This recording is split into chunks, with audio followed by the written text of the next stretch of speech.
Hi everyone, Tony Fabiano. We're going to be covering chapter one of your textbook in business ethics. Just a reminder while I'm on that topic, the, the title of the textbook, The Right Choice Making Ethical Decisions on the Job, and the author is Jane Ann McLaughlin. So if you haven't had a chance to pick up that textbook at this point, it's going to start moving faster, the course content now, and you don't want to fall behind on the content. So do make an attempt to secure the textbook as soon as you possibly can, so that you can keep up with the different readings that you'll see me, including today. You'll see me referring to the readings in your textbook, as well as the PowerPoint slides. So as per usual, I would ask that you pull up your PowerPoint slides for this lecture on chapter one. We're going to be talking about a few different things in this chapter. The necessity of moral virtue, um, custom culture, and self was the original title of this particular lecture, because I tie it in with the different reflections that we've done over the years with regards to the topic that connects with this chapter. So if you go to the first slide, beyond the title slide, you'll see two different quotes that are in your textbook. The first quote is by a German philosopher. It says, "Things that matter most should never be at the mercy of things that matter least." And that particular quote is by a German philosopher by the name of Goethe. Um, it's got a weird pronunciation, but the point that we want to drive at here with this particular quotation is it starts things off, or it acts as a springboard for what you read about and learn about in this chapter. That when we're trying to develop our ethical skill sets, and we're trying to cultivate our moral virtue, build our moral character, it's important to realize that the types of things that you're going to be using that character for are really, really important in your everyday life, and also in the world of business, where you are likely going to um, be having a career later on. So important to take note of that particular quotation, that we don't want to put things that matter a lot um, down our list of priorities. We want to keep them up at the top, and definitely the study of ethics and the decisions that we make that are ethical and unethical. Well, those decisions tend to linger around in our conscience, and they are the more important ones and the more serious ones that we're making in our lives. The other quote that you see on the slide, on that same slide, slide two, is "The unexamined life is not worth living," which is by a very famous philosopher by the name of Socrates, who we're going to continue talking about once we get into the theoretical underpinnings of making good ethical decisions. And what Socrates means by that quote, "The unexamined life is not worth living," is that if we're not paying attention to what we do and what we think about, and we're not conducting sort of a regular practice of self-examination or self-reflection, then what are we here for, right? Socrates really was famous for this. Is one of his most famous, maybe even the most famous quote that he ever made, thing that he ever said.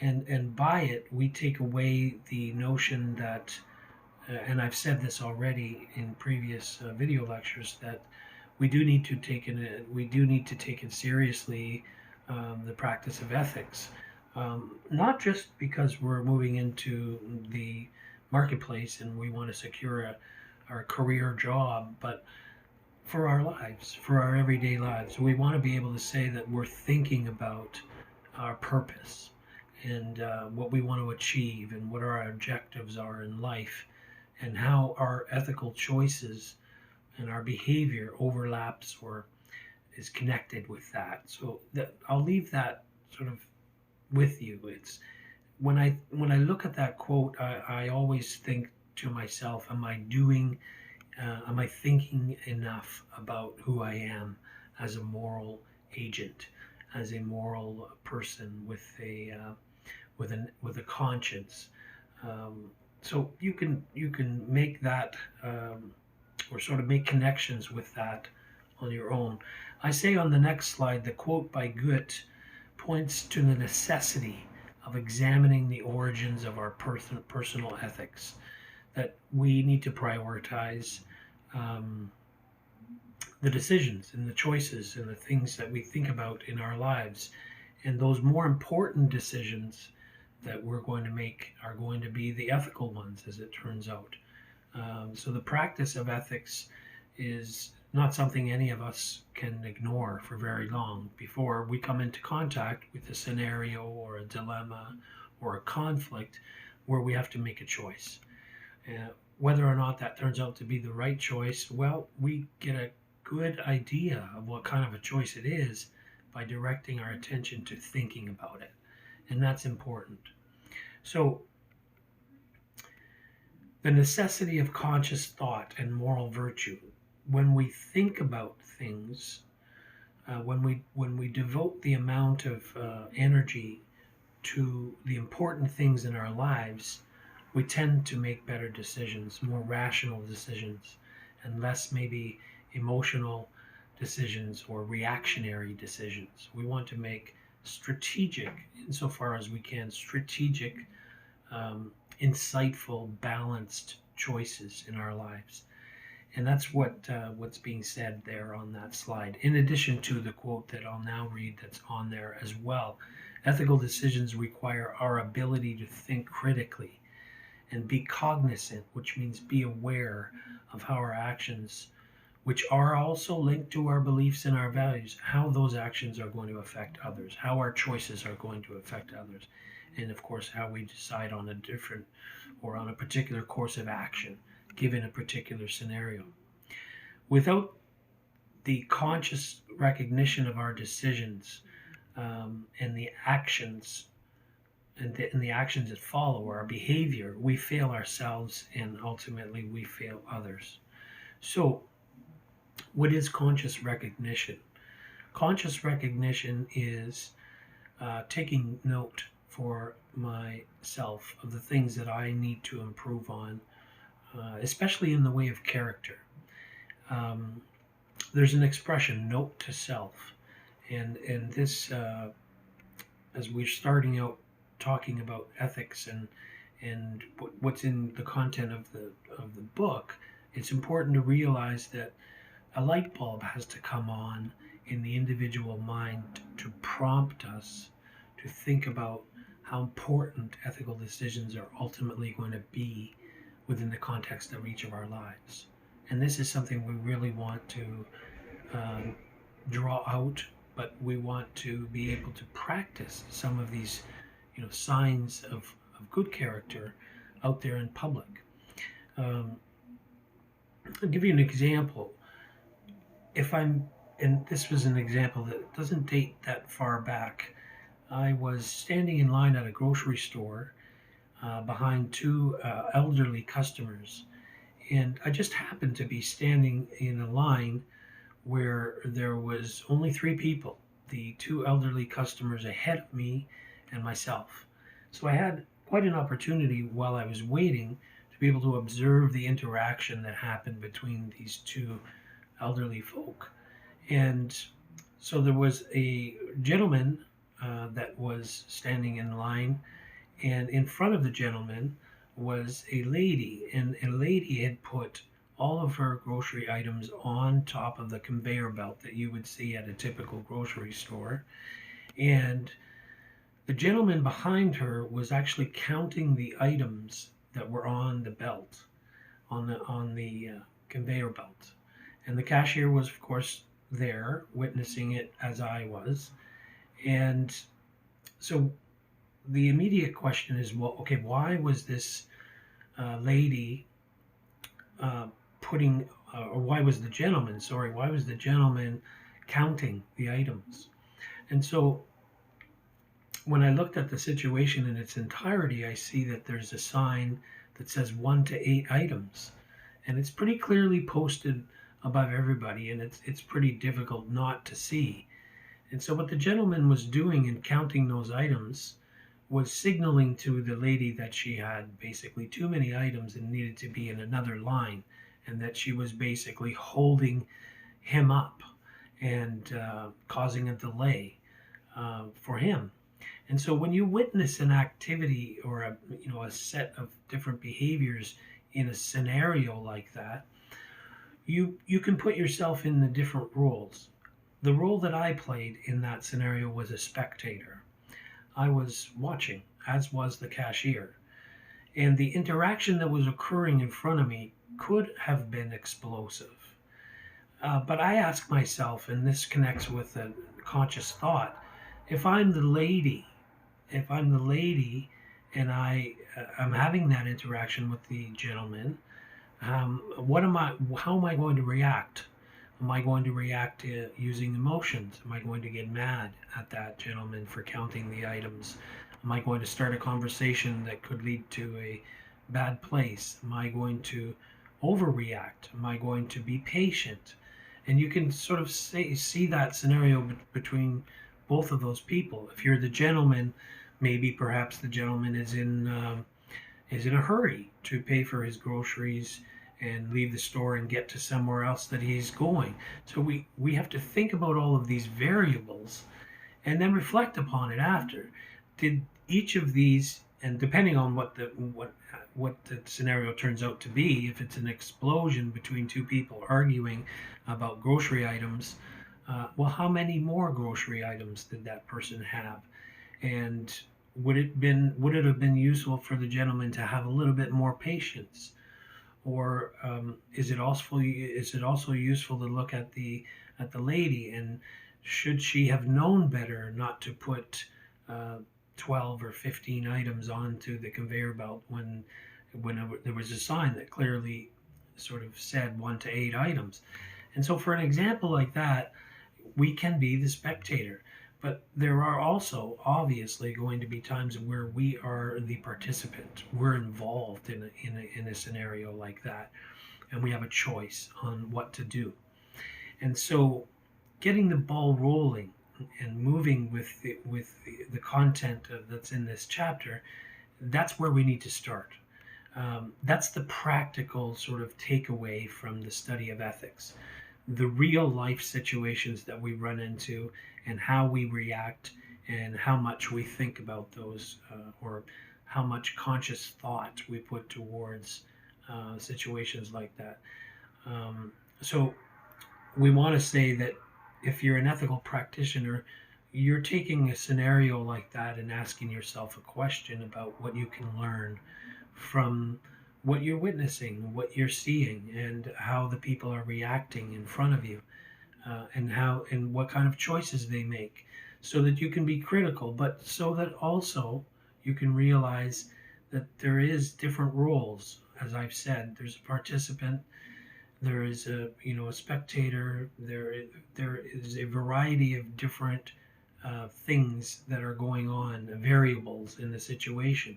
So we try to take note of the situation in that way, and then ask questions about ethics and how they might connect with the content that we're talking about and learning about here in the course. So in a scenario like that, that's something that everyone can relate to, because we've probably been part of a scenario where someone has lost their patience. And what is patience? Patience is a virtue. Why do we say patience is a virtue? We know it's a virtue because it takes work.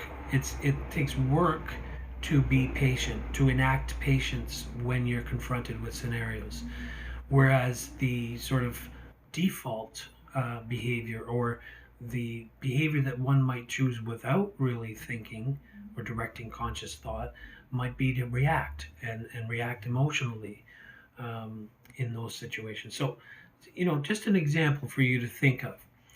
The next thing that we want to talk about in this chapter are the definitions, and they're pretty clear on the slides that you'll see following the necessity of conscious thought and moral virtue. You'll see the definitions that come next.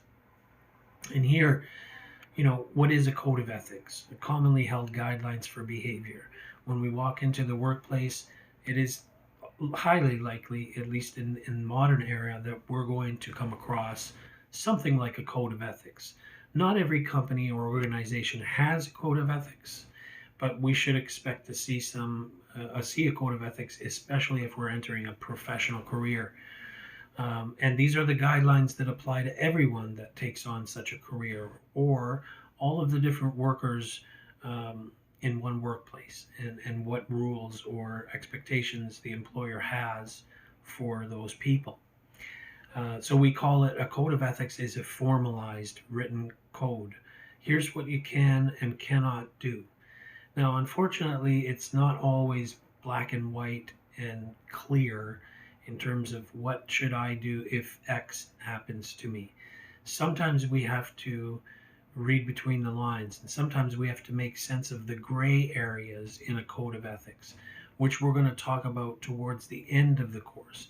How to develop, how to put together a code of ethics that is well functioning, well balanced, and that will actually produce some positive effects in the workplace.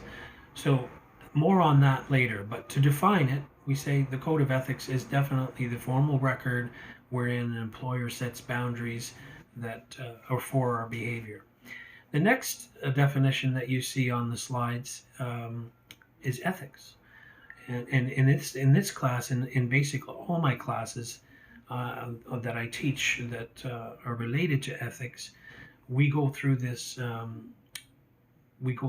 talk about how ethics is not just a subject area, it's not just a field of study, it is a process. Ultimately, we're not just reading books and we're not just learning concepts and talking about theories. We want to be able to practice or put in motion via our behavior the things that we think about. So that interaction between the thoughts that we have and the behavior that we ultimately carry out is what we call ethics. It's the process of determining moral conduct. And it starts with self. I'll return to the concept of self, and we've already mentioned this. Where does the process begin? It begins with you and I.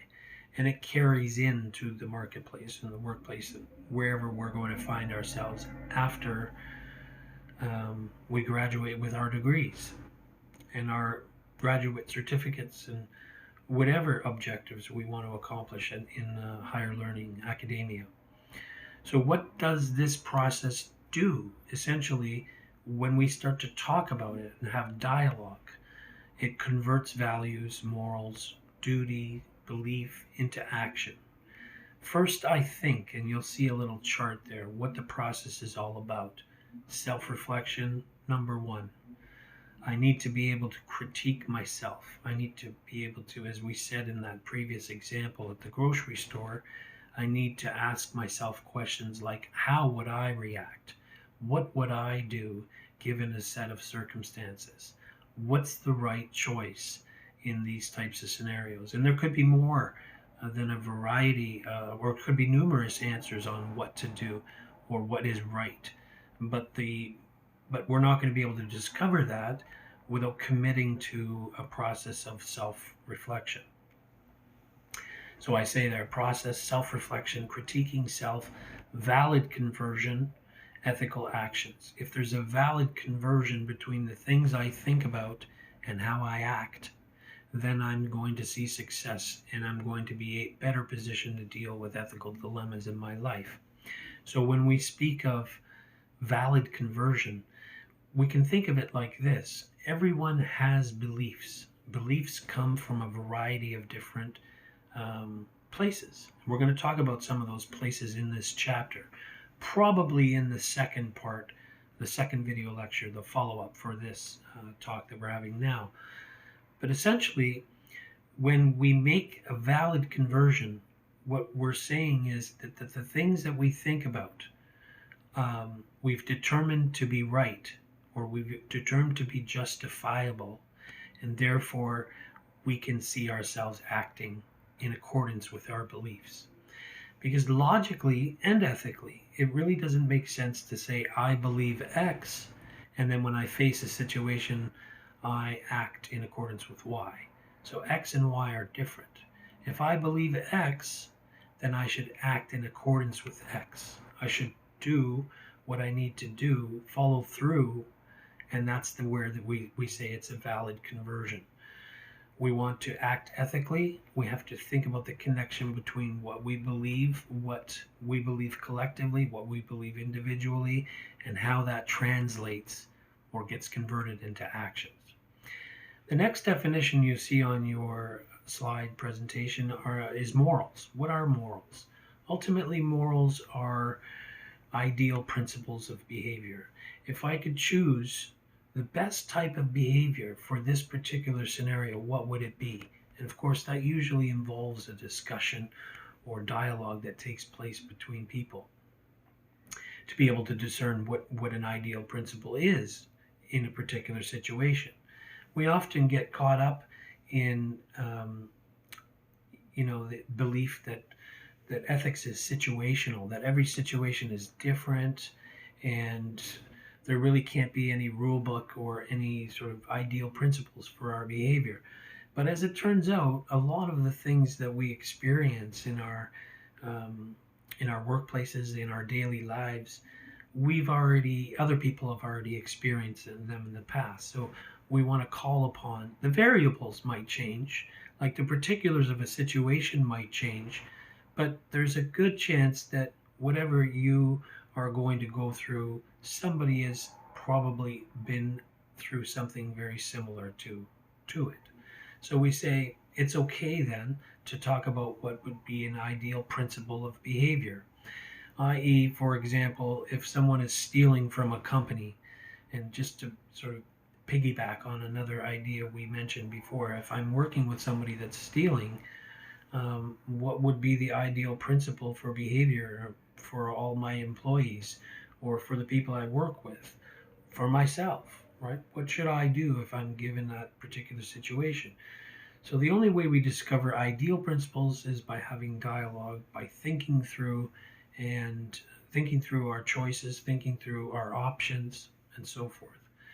But ultimately, it is concerned with what is good and bad, or what we classify as good and bad, what we judge as good and bad, and what we say or judge is right and wrong. That's what we say morals are. So we might hear that question, well, what kind of morals does this person have if they did this to their relative or their friend?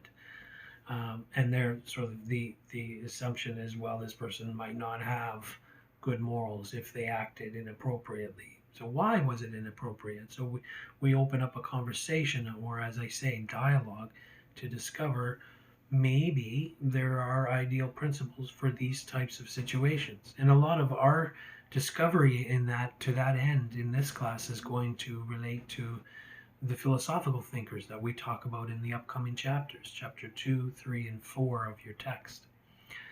So next we see duty, and duty is a sort of hard way of saying you have a responsibility. It's the behavior others have a right to expect of us. When I walk into the workplace, what duties do I have? We might say responsibility, but sometimes duties are pretty plain, clear, and straightforward. You have a duty as a police officer to do X. You have a duty as a medical professional to uphold the Hippocratic Oath. You have different duties in different professions, including business, and you have to take these duties seriously. In fact, sometimes or oftentimes, those duties, if they're not followed, can lead to your termination in jobs. And so we're going to get into those discussions in the coming weeks. But sometimes duty is not prescribed. We're not talking about the duty that's given to us by an employer or by other people, we're talking about duties that we make or that we impose upon ourselves. And that's what that means when it says self-imposed. I make a conscious choice to impose upon myself a duty when I go into the workplace. What are my duties going to be? How do they relate to my job? What are the duties of my fellow employees? Perhaps I put more duties upon myself than my colleagues do in my workplace. Maybe I put more duties upon myself in my everyday life than my friends or my relatives do. Maybe I don't. That's why we say, again, process. These are things I can think about. I can make conscious choices. I can think about my decisions. And I can think about the extent to which they affect others. The next definition you're going to see there are values. It's important to get these ones that are coming up right as well and spend some time talking about what they actually are. What is a value? I spoke of a value or a virtue in my example that I started off with today. That was patience. Right? We've talked about honesty already. We're going to talk about a lot of different virtues, character traits. But what are values? Values are, according to the slide, uncompromising statements of what is important. This is important to me. You are showing respect to me if you do X, or if you commit to the duty, as we were just saying, to perform X. So when it comes to patience, to use that example, I'm going to make patience a priority in my everyday life.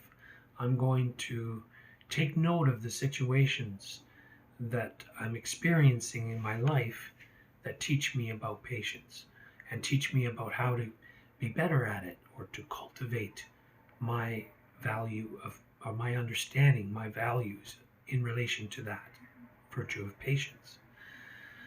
So values, when we enter the workplace, those are, and I know that most of you are familiar with the term mission statement. When a company decides on a particular mission statement, a mission statement is a set of different guidelines that relate directly to virtue that a company is willing to stand for. And not mission statements are not they are planned. They take time to put together. But when we think about a particular organization, if we're working for an organization, it makes sense to talk about how an organization goes about defining itself. And that relates to virtue. The same way we would do it on a personal level. This is what I'm all about. In my everyday life, I think that the virtues that I use most are X, Y, and Z, whatever they might be. I think I'm an honest individual. I think I'm a respectful person. I think I'm a compassionate person. I think I'm a patient person. The next definition that you see there is beliefs. And of course, I've already spoke about what beliefs are in relation to action. But where do my beliefs come from? As an individual moral agent who lives in a society or a community of people, where do my beliefs come from? This process that we're talking about, that we're opening or exposing ourselves to now in the first chapter, has a lot to do with what my opinions and convictions are about the meaning of life, because that transfers into other facets of my life, including the workplace. What is my opinion about X? How did I get to X? How did I get to this belief that I have? And I'll talk about how assumptions play a role in that as well.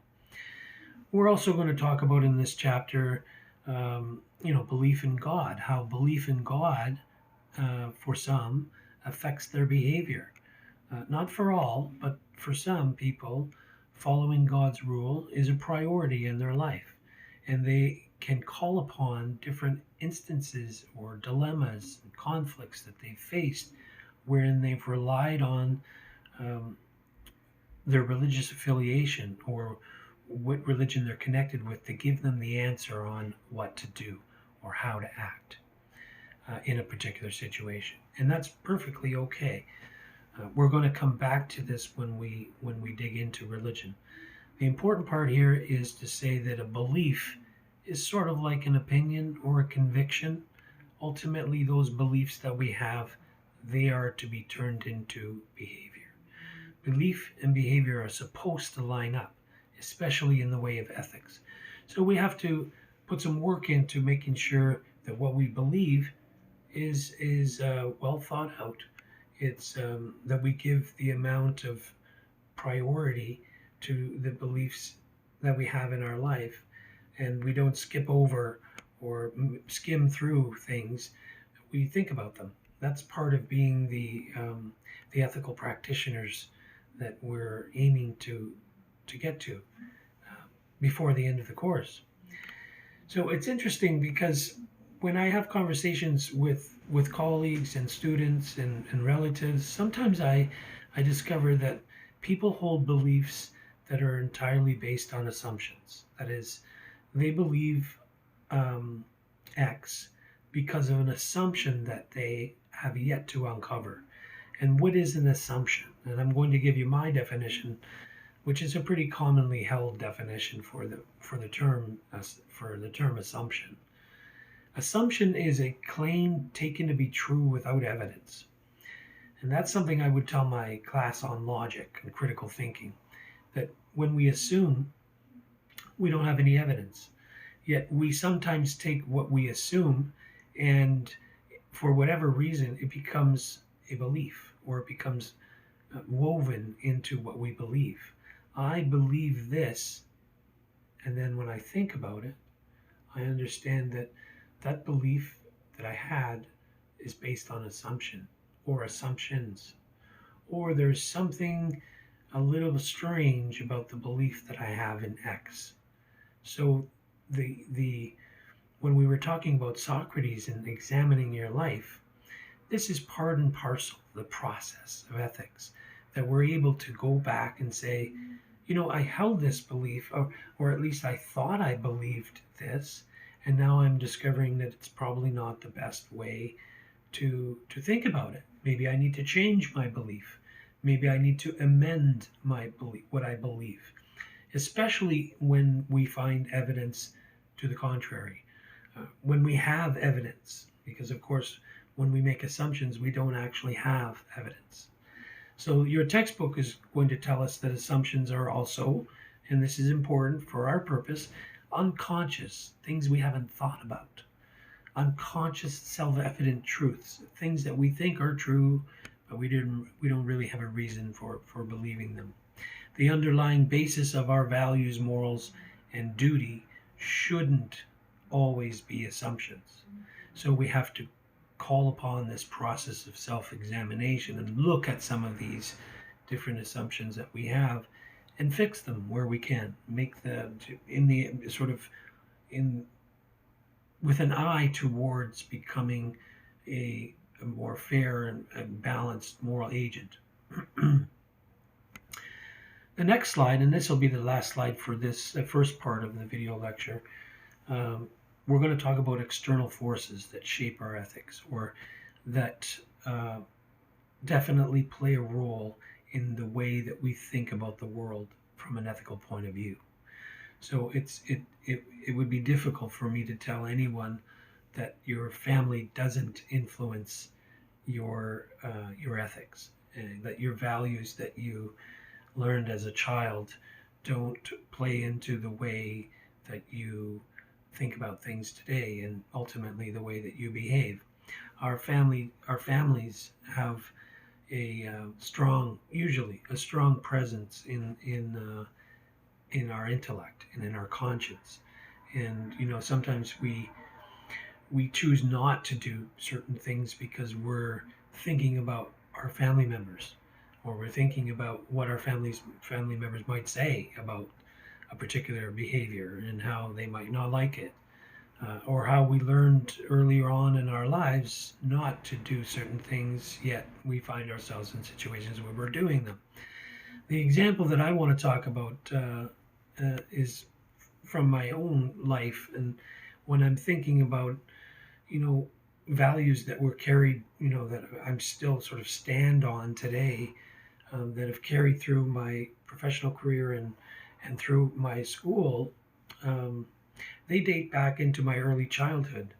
My parents were parents that were pretty keen to point out that in life, the respect of others is something that you earn. It's not something that you get automatically. So, in other words, your behavior, the way you carry yourself, your moral character, is going to be a good signal for how much respect you're going to be able to get from the people around you. You do need to earn the respect of others. So, what kinds of behaviors can I do to earn that respect? Because it's not automatic. Although we might sometimes get caught up in the assumption that it's automatic, it's actually the other way around. Respect is something we have to practice in order to see a return on. And we would say that doesn't just apply to the world of business, but also our lives. So how was the value, excuse me, or the virtue of respect communicated to me? Constant reminders in my childhood about, if you want to come home late, then what you should do, as an example, is call mom or dad and let them know where you are so they don't worry about you. That's a sign of respect. So we would say, well, that makes sense. Um, and sometimes we have to learn the hard way. Sometimes we have to be told repeatedly that our actions are disrespectful before we can pick up on the notion of what I need to do or what we need to do to change that aspect. So that's one example from my personal life. And I'm sure that it's probably something you can relate to. We might say the same thing for things like, what did my parents or my family teach me about respect or patience or compassion or any of the virtues, honesty. And you might be able to call upon your memory to sort of think about those for yourself. It's also undeniable, and we've already mentioned this, that religion is going to play a big part for some people, a big part in what they believe.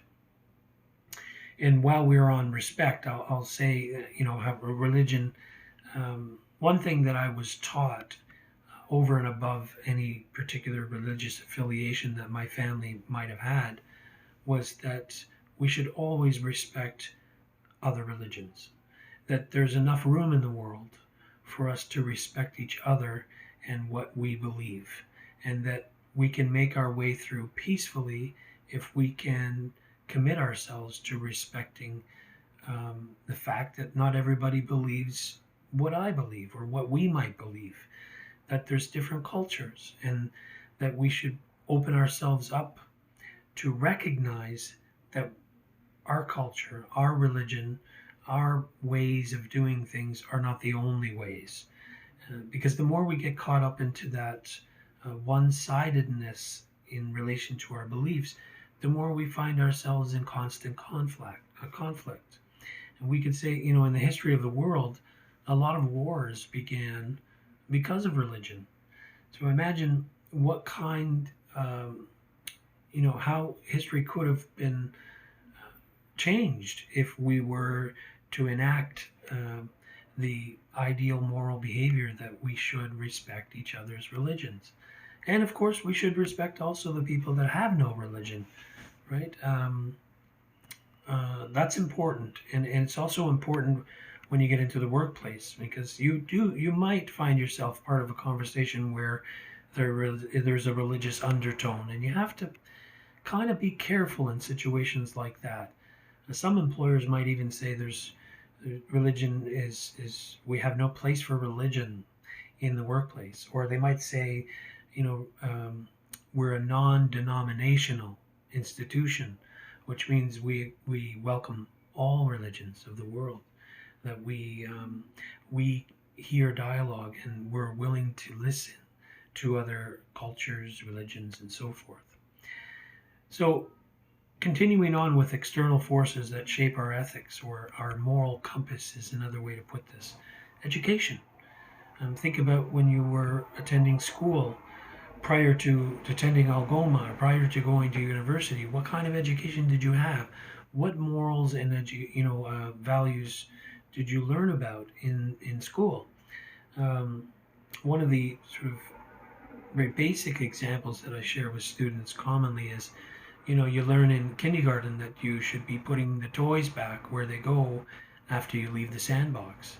Or you learn how to share with the friends in the sandbox and share time in the sandbox. And these are just basic rules. Um, but we learn those kinds of codified rules through repetition and through our childhood, and they do find their ways into our lives once we're in the workplace as well. One of the things that stands out in my mind is the notion of character education, or what is character education. In the schools that we have in America, there is a lot.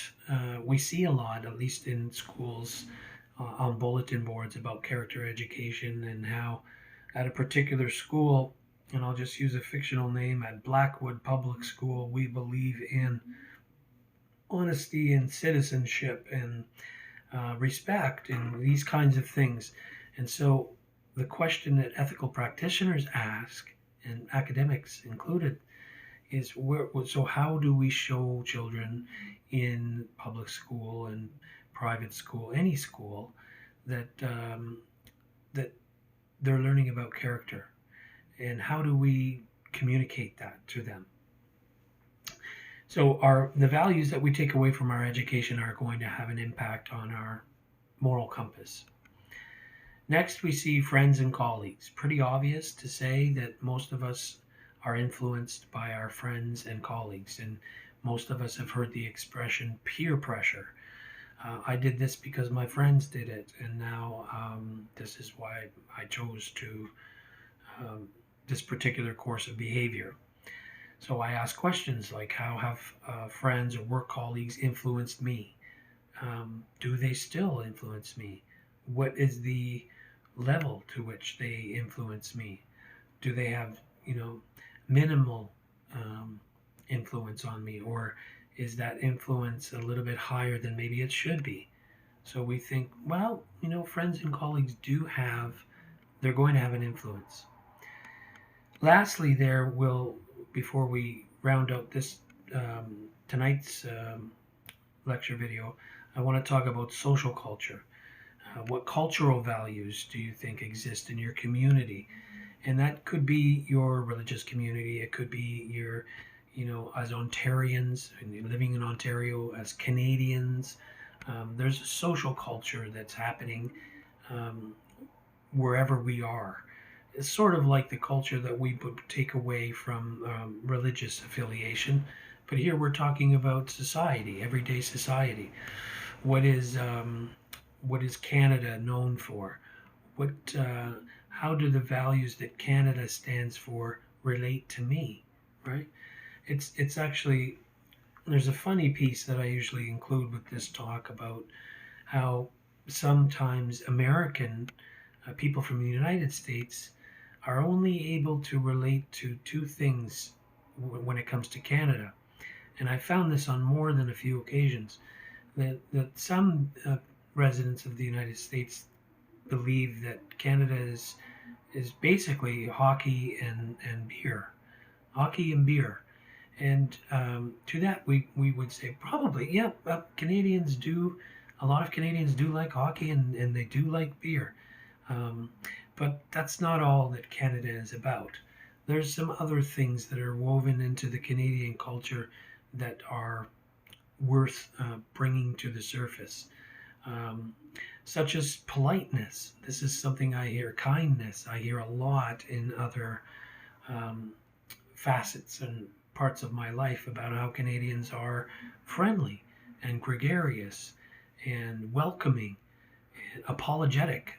Canadians typically apologize even when they don't need to. They constantly saying, "I'm sorry, I'm sorry, I'm sorry," and that's sort of funny, but it is when we think about this, those are values that have an impact on the way that we are shaped as people, our moral character.